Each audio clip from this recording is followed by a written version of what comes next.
નમસ્કાર દોસ્તો, સૌથી પહેલા તો ચૈત્રી નવરાત્રિનો પ્રારંભ થયો છે એની શુભકામનાઓ. ગુડી પડવા અને ચેટીચંદની પણ શુભકામનાઓ. આજે અત્યારે વાત કરવી છે અનંત અંબાણીની એકદમ જે અનોખી પદયાત્રા શરૂ થઈ છે એના વિશે. એટલે અનંત અંબાણી રોજ રાતના પદયાત્રા કરે છે, 10 થી 12 કિલોમીટર ચાલે છે.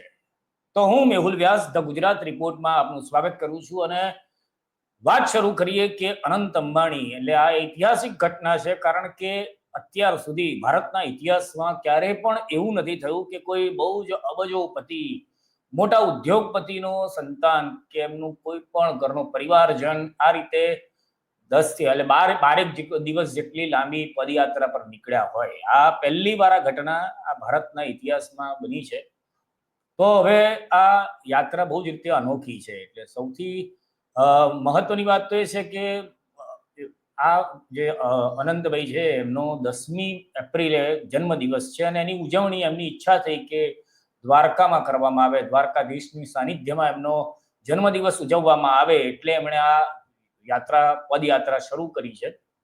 એમની મનોકામનાઓ શું છે એ વગેરે વિષય તો બહુ વાત જાણવા મળતી નથી, પણ એમણે 27મી તારીખે રાત્રે એટલે આમ 28મી તારીખે સવારે કહેવાય 3 વાગ્યાની આસપાસ 2:30 વાગે એમણે આ યાત્રા શરૂ કરી હતી. અને એમણે બહુ જ મજાની વસ્તુ છે કે એ યાત્રા એમણે એવી નિયમ રાખ્યો છે, કારણ કે આ તો જે અમીરો છે એમના તો એમના જ્યોતિષીઓને બધા મળી રહે એવું કહેનારા કે આવી રીતે યાત્રા થઈ શકે છે. એટલે આ રીતની કષ્ટવિહીન કહેવાય એવી પદયાત્રા એમણે શરૂ કરી. 28મીએ એમણે 12 કિલોમીટર જેટલું અંતર ચાલ્યા પછી એક જગ્યા આવી એટલે એમને સવારે 7:30-8 વાગ્યાનો ટાઈમ થયો. એટલે એમને થયું કે બસ આજનું આટલું બહુ થઈ ગયું.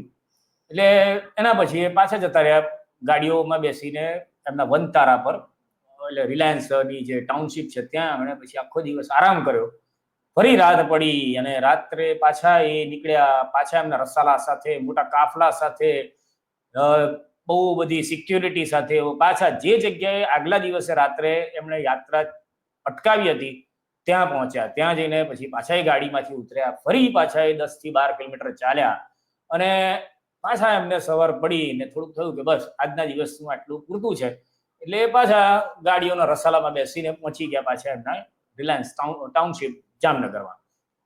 આ રીતે એ લગભગ 12 દિવસ સુધીમાં 100 થી 120 કે ઘણા લોકો કહી રહ્યા છે કે 140 કિલોમીટર જેટલું પગપાળા ચાલશે અને ત્યાર પછી એ દ્વારકા પહોંચશે અને દ્વારકા 10મી એપ્રિલે ત્યાં જઈને ભગવાનની પાસે એમની મનોકામનાઓ માંગશે કે પ્રભુ મને.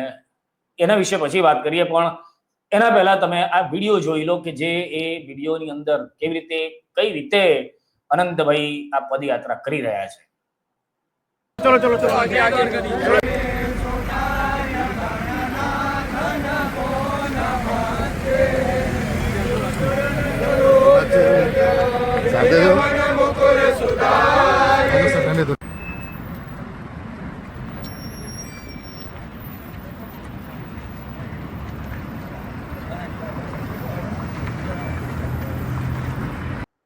એટલે જે અત્યારે આખો વિડીયો તમને બતાવું, પણ એ પહેલા એક વસ્તુ એ છે કે આટલા લોકો એમની જોડે ચાલી રહ્યા છે, જેમાંના ઘણા તો બિચારા ફરજના ભાગરૂપે કે ચલો હવે નોકરી કરીએ છીએ એટલે આ કરવું પડે, પણ એમાં એમને પુણ્ય તો મળવાનું જ, કારણ કે એ પણ પદયાત્રા કરી જ રહ્યા છે.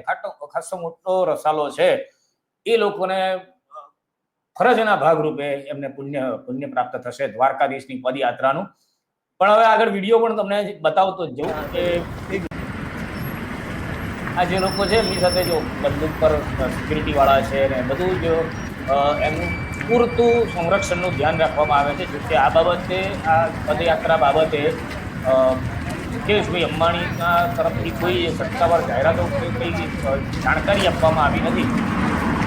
અનંતભાઈ ચાલતા હોય છે એટલે ત્યાં રસ્તામાં લોકો જે ગામવાળા હોય છે એ બધાને બહુ ઉત્સાહ હોય છે કે ઓહો અનંત અંબાણી અમારા આંગણે, એટલે એ લોકો એમની સાથે સેલ્ફી પડાવવા માટે પણ પહોંચતા હોય છે. ઘણા લોકો સાથે સેલ્ફી પણ પડાવે છે. ઘણા લોકો બિચારાઓ રાતના ઉજાગરા કરીને અનંત અંબાણીની એક ઝલક જોવા માટે ત્યાં રાતના જાગે છે. અને આ રીતે એમનો चलिए प्लीज સેલ્ફી પડાવી એની પાસે.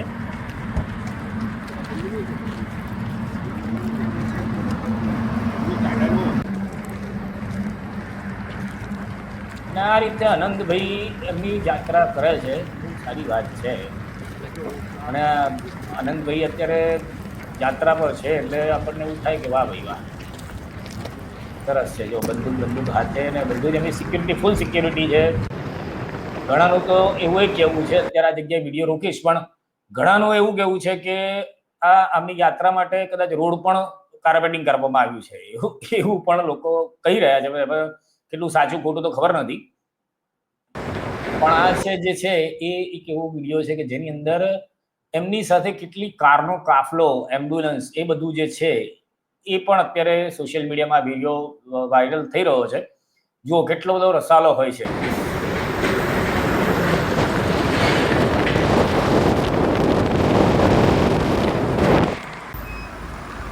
આજે બધો કારોનો કાફલો છે, એમ્બ્યુલન્સ છે, બધું જ અનંત અંબાણીની સુરક્ષા માટે છે.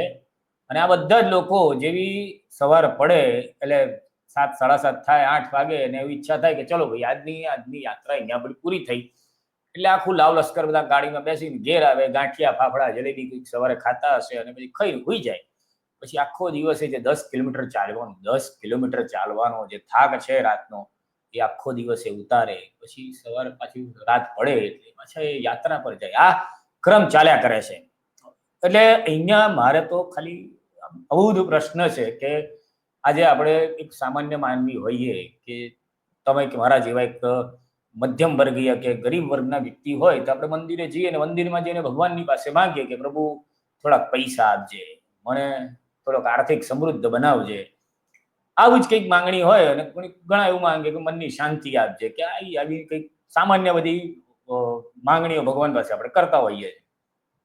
હવે મને પ્રશ્ન એ થાય છે કે આટલા મોટા, આટલા અમીર, બધા પ્રકારનું સુખ, તમારી છીંક આવે ને તો તમારી માટે આખું કંપની શરૂ થઈ જાય રૂમાલની, એટલા પૈસા, એટલા લોકો, તો પછી આ અનંતભાઈને શું માંગવાનું હશે દ્વારકાધીશ પાસે?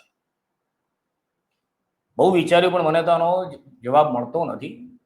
પણ મને તો પાછું એવું થાય કે તમને કદાચ એનો જવાબ મળે કે અનંતભાઈ ત્યાં જઈને શું માંગશે. એમને પૈસા તો માંગવા જેવા રહેતા નથી. એમને શાંતિ તો પુષ્કળ શાંતિ છે. અત્યારે આ શાંતિથી જ યાત્રા કરી રહ્યા છે.